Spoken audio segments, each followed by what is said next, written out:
Psychotherapy is such a personal and private process that it is a mystery to most people who have never gone through it. The following series is a unique effort that allows us to sit in on what is ordinarily a very private therapeutic experience. An actual patient was courageous enough and considerate enough to allow herself to be photographed while actually engaged in therapy with 3 different therapists. Thus, we are allowed the privilege of seeing and feeling what really transpires. A film series like this, in which 3 therapists, distinguished by their different orientations, share their therapeutic endeavors, has never been made before. We therefore wish to express our gratitude to Gloria, the patient, and to her therapists for allowing us to share in their therapeutic adventure. This series will be divided into 3 separate films. In the first film, we see Dr. Carl Rogers, founder of client-centered therapy, interviewing Gloria. In film number 2, Dr. Frederick Pearls, founder of Gestalt therapy, is working with her. And in film number 3, Dr. Albert Ellis, founder of Rational Emotive Therapy, is our therapist. Each therapist will first describe his system of therapy briefly. He will then demonstrate his work with Gloria, and then he will comment briefly on his work. Now, here's Dr. Carl Rogers. From my own years of therapeutic experience, I've come to feel that if I can create the proper climate, the proper relationship, the proper conditions, a process of therapeutic movement will almost inevitably occur in my client. You might ask, what is this climate? What are these conditions? Will they exist in the interview with the woman I'm about to talk with, whom I've never seen before? Well, let me try to describe very briefly what these conditions are as I see them. First of all, one question is, can I be real in the relationship? This has come to have an increasing amount of importance to me over the years. I feel that genuineness is another way of describing the quality I would like to have. I like the term congruence, by which I mean that what I'm experiencing inside is present in my awareness and comes out through my communication. In a sense, when I have this quality, I'm all in one piece in the relationship. There's another word that describes it for me. I feel that in the relationship, I would like to have a transparency. I would be quite willing for my client to see all the way through me, that there would be nothing hidden. And when I'm real in this fashion that I'm trying to describe, then I know that my own feelings will often bubble up into awareness and be expressed, but be expressed in ways that won't impose themselves on my client. Then the second question I would have is, will I find myself praising this person? caring for this person. I certainly don't want to pretend a caring that I don't feel. In fact, if I dislike my client persistently, I feel it's better that I should express it. But I know that the process of therapy is much more likely to occur, and constructive change is much more likely, if I feel a real spontaneous prizing of this individual with whom I'm working. A prizing of this person as a separate individual. You can call that quality acceptance, you can call it caring, you can call it a non-possessive love, if you wish. I think any of those terms tend to describe it. I know that the relationship will prove more constructive if it's present. Then the third quality, will I be able to understand the inner world of this individual from the inside? Will I be able to see it through her eyes? Will I be able to be sufficiently sensitive to move around inside the world of her feelings so that I know what it feels like to be her, so that I can sense not only the surface meanings but some of the meanings that lie somewhat underneath the surface. I know that if I can let myself sensitively and accurately enter into her world of experience, then change and therapeutic movement are much more likely. Well, suppose I am fortunate and that I do experience some of these attitudes in the relationship. What then? Well, then a variety of things are likely to happen, both from my clinical experience and from our research investigations. We find that if attitudes of the sort that I've described are present, then quite a number of things will happen. She'll explore some of her feelings and attitudes more deeply. She's likely to discover some hidden aspects of herself that she wasn't aware of previously. Feeling herself prized by me, it's quite possible she'll come to prize herself more.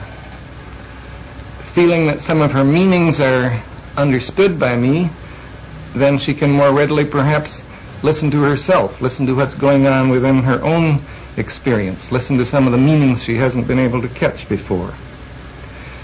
And perhaps if she senses a realness in me, she'll be able to be a little more real within herself. I suspect there will be a change in the manner of her expression. At least this has been my experience in other instances. From being rather remote from her experiencing, remote from what's going on within her, it's possible that she'll move toward more immediacy of experiencing, that she will be able to sense and express what's going on in her in the immediate moment. From being disapproving of herself, it's quite possible she will move toward a greater degree of acceptance of herself. From somewhat of a fear of relating, she may move toward being able to relate more directly and to encounter me more directly. From construing life in somewhat rigid black and white patterns, she may move toward more tentative ways of construing her experience and of seeing the meanings in it. From a locus of evaluation which is outside of herself, it's quite possible she will move toward recognizing a greater capacity within herself for making judgments and drawing conclusions. So those are some of the changes that we have.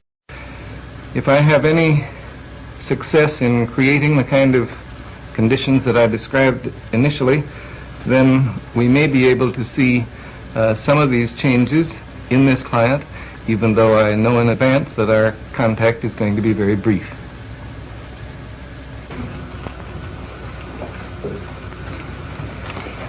Good morning. Hello, I'm Dr. Rogers. You must be Gloria. Yes, I am. Let's have this chair. Now, we have half an hour together, and I really don't know what we'll be able to make of it, but I hope we can make something of it. I'd be glad to know whatever concerns you. Well, I'm right now I'm nervous, but I feel more comfortable the way you're talking in a low voice, and I don't feel like you'll be so harsh on me. But, I hear the tremor in your voice, so you are uneasy. well, the main thing I want to talk to you about is I'm just newly divorced, and I had gone in therapy before, and I felt comfortable when I left, and all of a sudden now the biggest change is adjusting to my single life. And one of the things that bother me the most is especially men, and having men to the house, and how it affects the children, and the biggest thing the thing that keeps coming to my mind I want to tell you about is I have a daughter, 9, who at one time I felt I had a lot of emotional problems. I wish I could stop shaking. And I'm real conscious of things affecting her. I don't want her to get upset. I don't want to shock her. I want so bad for her to accept me. And we're real open with each other, especially about sex. And the other day she saw a girl that was single but pregnant, and she asked me all about, can girls get pregnant if they're single? And the conversation was fine, and I wasn't uneasy at ease at all with her until she asked me if I'd ever made love to a man since I've left her daddy. And I lied to her. And ever since that, it keeps coming up to my mind because I feel so guilty lying to her because I never lie, and I want her to trust me. And I almost want an answer from you. I want you to tell me if it will affect her wrong if I told her the truth or what. And it's this concern about her and the fact that you really aren't, that this open relationship that has existed between you now you feel is kind of Yes, I feel like I have to be on guard about that because I remember when I was a little girl, when I first found out my mother and father made love, it was dirty and terrible, and I didn't like her anymore for a while. And I don't want to lie to Pammy either, and I don't know. And I sure wish I could give you the answer as to what you should tell her. I was afraid you were going to say that. Because what you really want is an answer. I want to especially know if it would affect her, if I was completely honest and open with her, or if it would affect her because I lied. I feel like it's bound to make a strain because I lied to her. Because she'll suspect that, or she will know something's not quite right. I feel that inside she'll distrust me, yes. And also I thought, well, gee, what about when she gets a little older and she finds herself in touchy situations? She probably wouldn't want to admit it to me because she thinks I'm so good and so sweet. And yet I'm afraid she could think I'm really a devil. And I want so bad for her to accept me. And I don't know how much a 9-year-old can take. And really, both alternatives concern you, that she might think you're too good or better than you really are. Yes. And she might think that you're worse than you are. Not worse than I am. I don't know if she can accept me the way I am. I think I paint a picture that I'm all sweet and motherly, and I'm a little ashamed of my shady side, too. I see. It really cuts a little deeper. If she really knew you, could she accept you? This is what I don't know, yes. I don't want her to turn away from me. And I don't even know how I feel about it, because there are times when I feel so guilty, like when I have a man over. I even try to make a special setup so that if I were ever alone with him, the children would never catch me and that sort of thing. Because I'm real leery about it. And yet I also know I have these desires. So it's quite clear. It isn't only her problem or the relationship with her, it's in you as well. And my guilt, yeah, I feel guilty so often. What can I accept myself as doing? And, yes. And you realize that you set up sort of subterfuges as to make sure that you're not caught or something. You realize that you are acting from guilt, is that? Yes. I don't like the way. I would like to feel comfortable with whatever I do. If I choose not to tell Pammy the truth, to feel comfortable that she can't handle it, and I don't.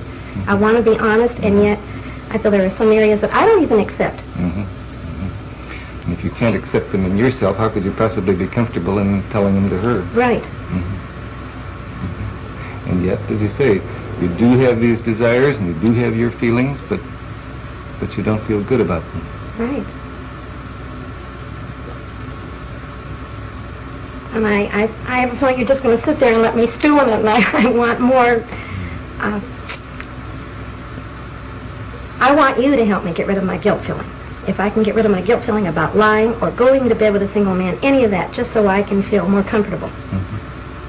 And I guess I'd like to say, no, I don't want to let you just stew in your feelings, but on the other hand, I also feel that this is the kind of very private thing that I couldn't possibly answer for you, But I sure as anything will try to help you work toward your own answer. I don't know whether that makes any sense to you, but I mean it. Well, I appreciate you saying that. You sound like you mean it. But I don't know where to go. I don't begin to know where to go. I thought that I'd pretty well worked over most of my guilt, and now that this is coming up, I'm disappointed in myself. I really am. I like it when I feel that no matter what I do, even if it's against my own morals or my upbringing, that I can still feel good about me. And now I don't. Like, there's a girl at work who sort of mothers me, and I think she thinks I'm all sweet, and I sure don't want to show my more ornery, devilish side with her. I want to be sweet, and it's so hard for me to, this all seems so new again, and it's so disappointing. Yeah, I get the disappointment that here, a lot of these things you thought you'd worked through, and now the guilt and the feeling that only a part of you is acceptable to anybody else. Yes. That keeps coming out.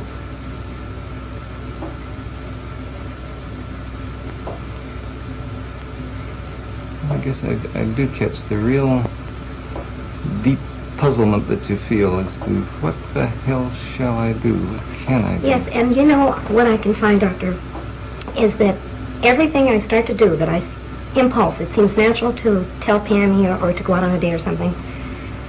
I'm comfortable until I think how I was affected as a child. And the minute that comes up, then I'm all haywire. Like, I want to be a good mother so bad, and I feel like I am a good mother. But then there's those little exceptions. Like my guilt's with working. I want to work, and it's so fun having extra money. I like to work nights. The minute I think I'm not being real good to the children or giving them enough time, then I start feeling guilty again. Then that's when it's a, what do they call it? A double bind. That's just what it feels like. I want to do this, and it feels right, but after all, I'm not being a good mother, and I want to be both. I'm becoming more and more aware of what a perfectionist I am. That's what it seems like. I want to be so perfect. Either I want to become perfect in my standards or not have that need anymore. Or I guess I hear it a little differently, that what you want is to seem perfect. That it means it's a matter of great importance to you to be a good mother, and you want to seem to be a good mother even if some of your actual feelings differ from that. Does that catch you? Yeah, I don't feel like I'm saying that. No, that isn't what I feel, really. Okay. I want to approve of me always, but my actions won't let me. I want to approve of me. I think... I realize you... All right, but I'd like to understand that. You sound as though your actions are kind of outside of you. You want to approve of you, but what you do somehow won't let you approve of yourself. Right. Like, I feel that I can approve of myself regarding, for example, my sex life. This is the big thing. If I really fell in love with a man and I respected him and I adored him, I don't think I'd feel so guilty going to bed with him, and I don't think I'd have to make up any excuses to the children because they could see my natural caring for him. But when I have the physical desire and I'll say, oh, well, why not, and I want to anyway, then I feel guilty afterwards. I hate facing the kids, I don't like looking at myself, and I rarely enjoy it. And this is what I mean. If the circumstances would be different, I don't think I'd feel so guilty because I'd feel right about it. Yeah, I guess I hear you saying if what I was doing when I went to bed with a man was really genuine and full of love and respect and so on, I wouldn't feel guilty in relation to Pam. I wouldn't, I really would be comfortable about the situation. That's how I feel, yes. And I know that sounds like I want a perfect situation, but that is how I feel. And in the meantime, I can't stop these desires. I've tried that also. I've tried saying, okay, I don't like myself when I do that, so I won't do it anymore. But then I resent the children. I think, why should they stop me from doing what I want? And it's really not that bad.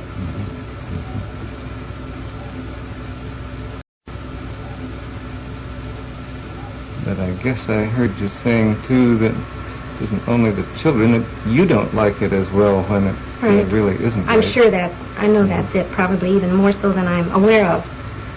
But I only notice it so much when I pick it up in the children. Then I can also notice it in myself.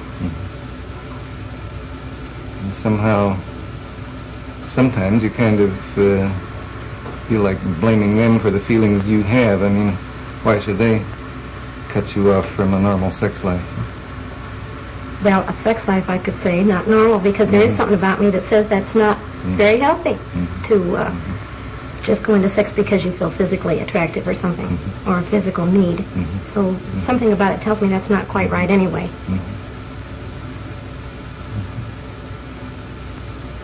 that you feel really that at times you are acting in ways that are not in accord with your own inner standards. Right. Right. But then you were also saying a minute ago, but you feel you can't help that either. I wished I could. That's it.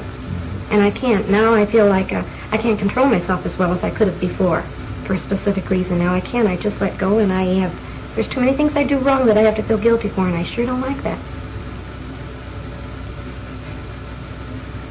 I want you very much to give me a direct answer, and I'm going to ask it, and I don't expect a direct answer, but I want to know, do you feel that to me the most important thing is to be open and honest?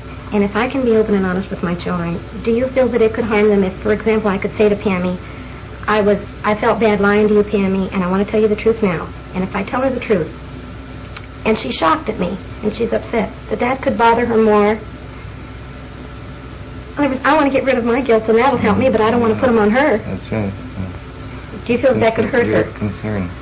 I guess, I'm sure this will sound evasive to you, but it seems to me that perhaps the person you're not being fully honest with is you. So. Because I was very much struck by the fact that you were saying, if I feel all right about what I've done, whether it's going to bed with a man or what, if I really feel all right about it, then I don't have any concern about what I would tell Pam or my relationship with her. Right. All right. Now I hear what you're saying.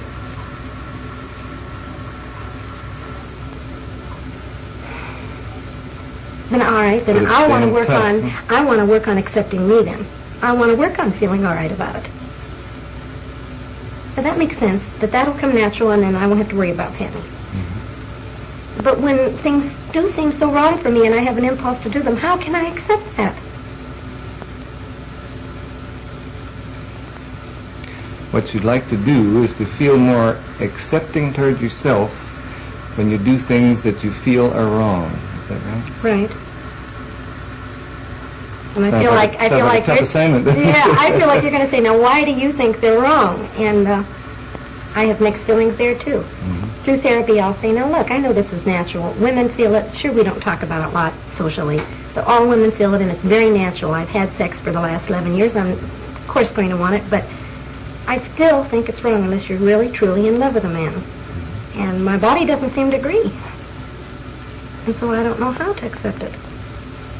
Sounds like a triangle to me, doesn't it? You feel that I, or therapists in general, or other people say, it's all right, it's natural enough, go ahead. And I guess you feel your body sort of lines up on that side of the picture. But something in you says, but I don't like it that way, not unless it's really right. Right.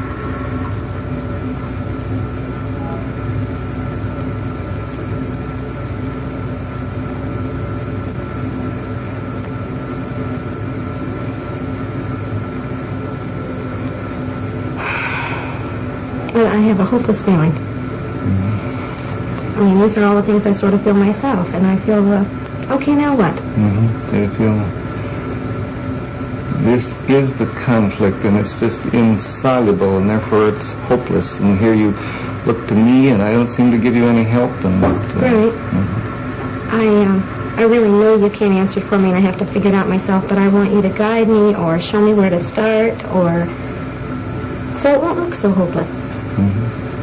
I know I can keep living with this conflict, and I know eventually things would work out, but I like feeling more comfortable with the way I live.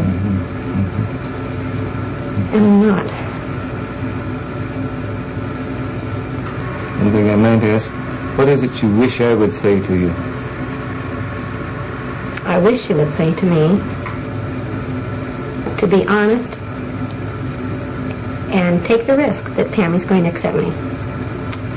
And I also have a feeling if I could really risk it with Pammy, of all people, that I'd be able to see, here's this little kid that can accept me, and I'm really not that bad. If she really knows what a demon I am and still loves me and accepts me, it seems like it would help me to accept me more, like it's really not that bad. I want you to say, to go ahead and be honest. But I don't want the responsibility that it would upset her. That's where I don't want to take responsibility for it. Yeah. You know very well what you'd like to do in the relationship. You would like to be yourself, and you'd like to have her know that you're not perfect, and you do things that maybe even she wouldn't approve of, and that you disapprove of to some degree yourself. But that somehow she would love you and accept you as an imperfect person. Yes. Like, I wonder if my mother had been more open with me, maybe I wouldn't have had such a narrow attitude about sex. If I would have thought that she could be, pretty sexy and ornery and devilish too, but I wouldn't look at her as being such a sweet mother, that she could also be the other side. But she didn't talk about that. Mm-hmm. And maybe that's where I got my picture. I don't know. But I want Pammy to see me as a full woman, mm-hmm. but also accept me. Mm-hmm. You don't sound so uncertain. I don't? What do you mean? What I mean is, you've been sitting there telling me just what you would like to do in that relationship with Pam. I would, but I don't want to quite take the risk of doing it unless an authority tells me that... It's, I guess one thing that I feel very keenly is, it's an awfully risky thing to live.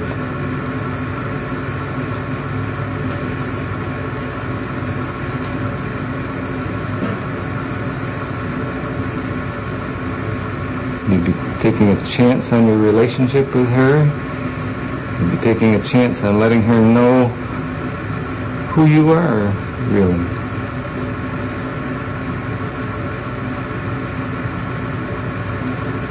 Yeah, but then if I don't take the chance, if I feel loved and accepted by her, I'm never going to feel good about it anyway. Mm-hmm. Mm-hmm. If her love and acceptance of you is based on a false picture of you, what the hell is the good of that? Is that what you're saying? Yes, that's what I mean, yes. Mm-hmm. But I also feel there's a lot of responsibility with being a mother. I don't want to feel like I've caused any big traumas in the children. Mm-hmm. I don't like all that responsibility. I think that's it. I don't like it, feeling it could be my fault. Mm-hmm. I guess that's what I meant when I said life is risky. It's to take the responsibility for being the person you would like to be with her is a hell of a responsibility. It is. A very frightening one. And I look at it two ways.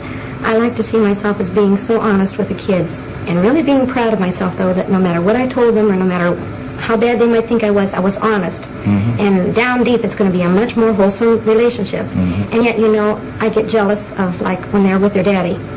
I feel he's more flip. He's not quite as real. He's not quite as honest. But nevertheless, they see a sweet picture of their dad. Mm-hmm. He's all goodness and light. And I'm envious of that, too. Mm-hmm. I want them to see me just as sweet as they see him. And yet I know he's not quite as real with them. Mm-hmm. So it seems like I've got to swap the one for the other. Mm-hmm. And I know this is really what I want the most, but I miss some of that glory. Yeah. You sort of feel...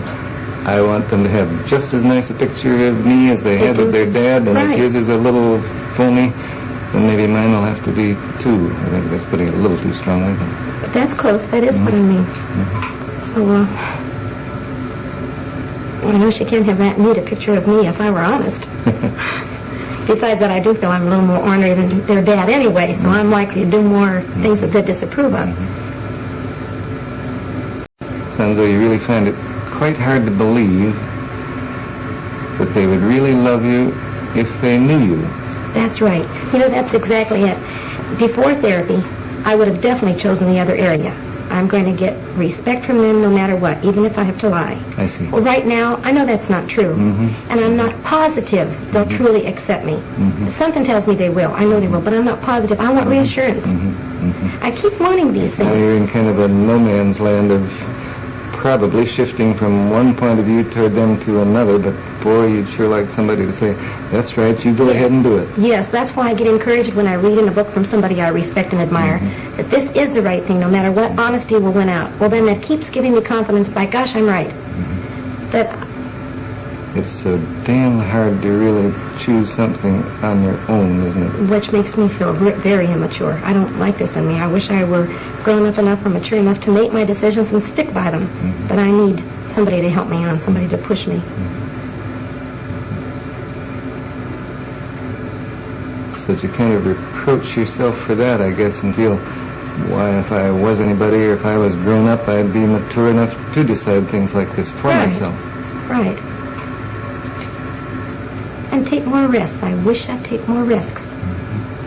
I wish that I could just go ahead and be this and say, however the children grow up, I've done my best. I didn't have to constantly have this conflict. And I'd like later years to say, no matter what you ask me, kids, at least I told you the truth. You may not have liked it, but it's been the truth. That somehow I can admire. I disrespect people that lie. I hate it. So you see what a double bind I am in. I hate myself if I'm bad, but I also hate myself if I lie. So it's accepting. I want to become more accepting. And I guess, judging from your tone of voice, you sound as though you hate yourself more when you lie than you do in terms of things you disapprove of in your behavior. I do. Because this has really bothered me. This happened with Pammy about a month ago, and it keeps coming to my mind. I don't know whether to go back and talk to her about it, or wait. She may have even forgotten what she asked me. But the point is, you haven't forgotten. I haven't. No, I haven't.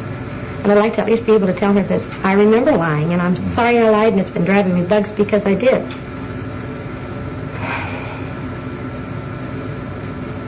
I do. Now I feel like now that's solved, and I didn't even solve the thing, but I feel relieved.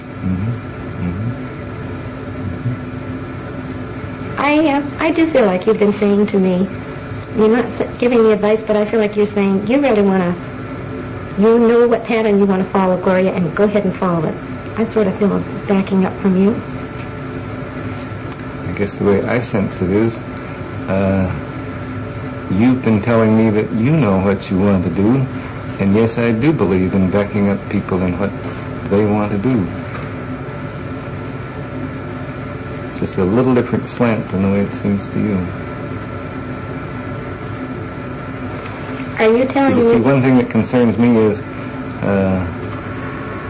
it's no damn good you're doing something that you haven't really chosen to do. That's why I'm trying to help you find out what your own inner choices are. But then there's also a conflict there because I'm not really positive what I want to do. The lying part, yes, but I'm not positive what I want to do when I go against myself. Sure. Like when I bring a man to the house, I'm not sure I want to do that. If I feel guilty afterwards, I must not have really wanted to. I'm interested that you say, I'm not just sure which words you use, but you don't want it, you don't like yourself or you don't approve of it when you do something against yourself. Yes.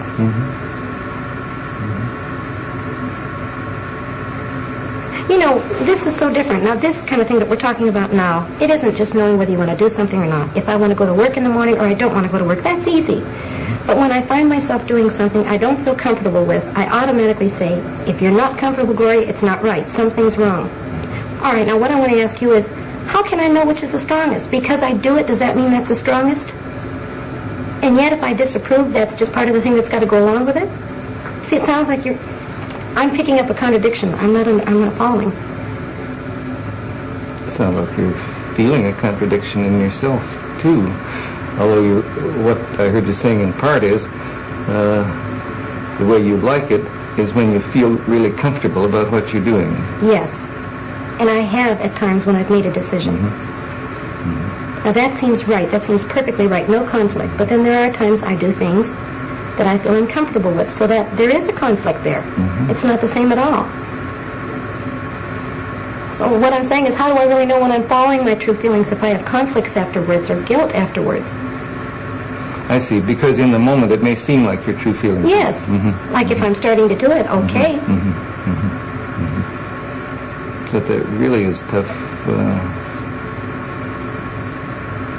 When if you feel comfortable in the moment about it, but then afterward don't feel at all comfortable, which course of action was really the one you should have followed? You know, the most outstanding thing, I don't know if you're following me when I say about this conflict. The one thing I know is I've wanted, for example, to leave my husband for quite a few years. I never did it. I kept thinking how nice it would be or how scary it would be, but I never did it. And all of a sudden when I did, it felt right. I didn't feel mean toward him. I just knew this is what I had to do. That's when I know I'm following myself. I'm following my feelings completely. I had no conflict there. Some unhappy things came from it, but I still had no conflict. That to me is when I'm following my feelings. And in everyday life, the small little decisions, the small little things to do don't come out that clear at all. So many conflicts come with them. Right. Is this natural? Although you're saying, I expect it is, but you're saying too that you know perfectly well the feeling within yourself that occurs when you're really doing something that's right for you. I do. I do. And I miss that feeling other times, and it's right away a clue to me. You can really listen to yourself sometimes and realize, oh no, this isn't the right feeling. This isn't the way I would feel if I was doing what I really wanted to do. But yet many times I'll go along and do it anyway. And say, oh, well, I'm in the situation now. I'll just remember next time. I mention this word a lot in therapy, and most therapists grin at me or giggle or something when I say utopia. But when I do follow a feeling and I feel this good feeling inside me, that's sort of utopia. That's what I mean. That's the way I like to feel, whether it's a bad thing or a good thing. But I feel right about me. This is what I want to accomplish. I sense that in those utopian moments, you really feel kind of whole. You feel all in one piece. Yes. Yeah, it gives me a choked up feeling when you say that, because I don't get that as often as I'd like.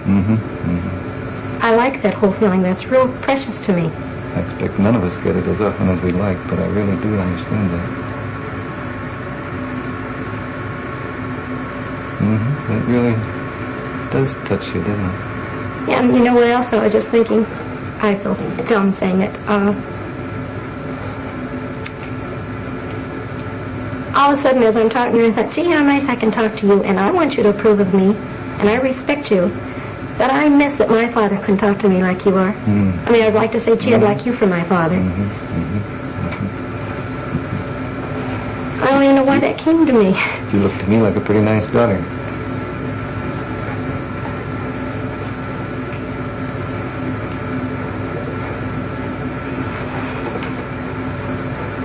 But you really do miss the fact that you couldn't be open with your own dad. Yeah, I couldn't be open, but I want to blame it on him. I think I'm more open than he'd allow me. I mean, he would never listen to me talk like you are. And not disapprove and not lower me down. I thought of this the other day. Why do I always have to be so perfect? I know why. He always wanted me to be perfect. I always had to be better. And, I miss that. You're just trying like hell to be the girl he wants you to be. Yeah, at the same time rebelling. Sure. Like I almost gloated writing him a letter the other day and telling him I'm a waitress, which I expect him to disapprove of. I go out at nights, and I almost gloated, hitting him back like, now, how do you like me? And yet I rarely want acceptance and love from him. I mean, I know he loves me. So you slap at him and say, this is what I am now, see? Yeah. But you raised me. How do you like it? But you know what I think I want him to say? I knew this was you all along, honey, and I really love you. I guess you really feel badly that you think there's very little chance he'll say that. No, he won't. He doesn't hear. I went back home to him about 2 years ago, really wanting to let him know I loved him, although I've been afraid of him. He doesn't hear me. He just keeps saying things like, honey, you know I love you. You know I've always loved you. And he doesn't hear. He's never really known you and loved you. And this somehow is what brings the tears inside. I don't know what it is. You know, when I talk about it, it feels more flip. If I just sit still a minute, it feels like a great big hurt down there that I feel cheated. It's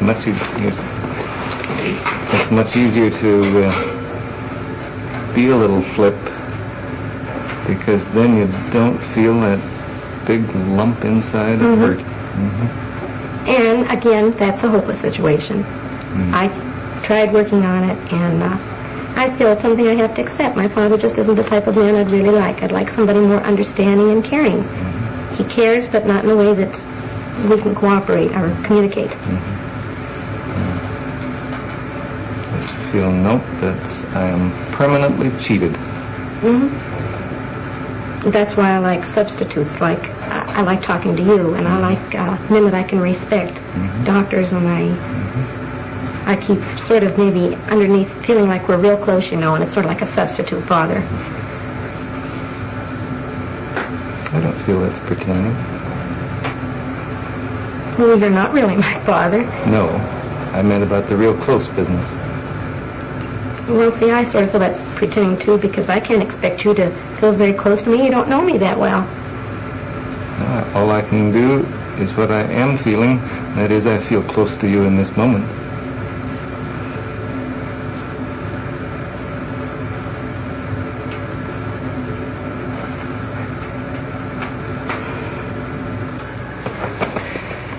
spite of feeling initially the artificiality of the situation, and particularly the hot lights, I very quickly became oblivious to the outside situation, and I think that Gloria did too.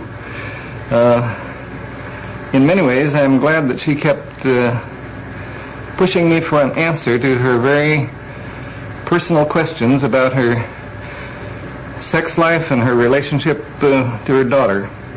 I say I'm glad of this because as the relationship developed, it became, I think, completely clear to her as well as to me that she was seeking something a good deal deeper than that. Incidentally, I'd like to pay my tribute to her deep honesty in being willing to talk about herself so freely. Although every individual is entirely unique, and in this respect I was definitely unprepared for and sometimes surprised by the material she brought up, still in another sense this was very typical of my experiences in therapy. When I'm able really to let myself enter into a relationship, and I feel that this was true in this instance, then I find myself not only being increasingly moved by being in touch with the inner world of my client, but I find myself bringing out of my own inner experience statements which seem to have no connection with what's going on, but which usually prove to be or prove to have a very significant relationship to what the client is experiencing. I felt there were one or two incidents of this kind in this brief interview. I was genuinely moved, I probably showed it, by the fact that she told me near the end of the contact that she saw me as the father she would like to have. My reply was also a thoroughly spontaneous one, that she seemed to me like a pretty nice daughter. I guess I feel that we're only playing with the real world of relationships when we talk about such an experience in terms of transference and countertransference. I feel quite deeply about that. I want to say, yes, we can put this experience into some such highly intellectualized framework, but when we do that, it completely misses the point of the very immediate I-thou quality of the relationship at such moments. I felt that Gloria and I really encountered each other, and that in some small but I believe lasting way, we were each of us enriched by the experience. I'm saying these things almost immediately after the conclusion of the interview, and as is characteristic of me, there are not more than one or two statements or incidents which I recall from the interview.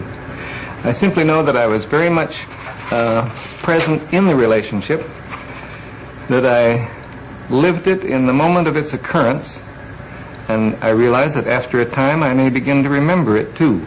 But at the present time I really have a very non-specific memory of the whole interview. I'll try to look at it, though, a little bit more from an intellectual rather than a strictly feeling point of view. Gloria showed what I've come to feel are characteristic elements of therapeutic movement. In the first part of the interview, she was talking about her feelings, and they were past feelings. She was talking about aspects of her behavior and of herself as if she didn't quite own them. She was looking outside herself for a center or locus of evaluation, some source of authority. She saw some of the things she was talking about in fairly black and white fashion. By the end of the interview, she was experiencing her feelings in the immediate moment, not only as evidenced by her tears, but by her ability to express very directly and with immediacy her feelings toward me. She was also much more aware of her ability to make her own judgments and choices. I guess put in terms that have become somewhat commonplace, you could say that she moved from the there and then of her life to the here and now of elements that she was discovering in herself and feelings which she was experiencing in the moment in her relationship with me. All in all, I feel good about the interview. I guess I feel good about myself in the interview. And like Gloria, I feel very real regret that the relationship cannot continue.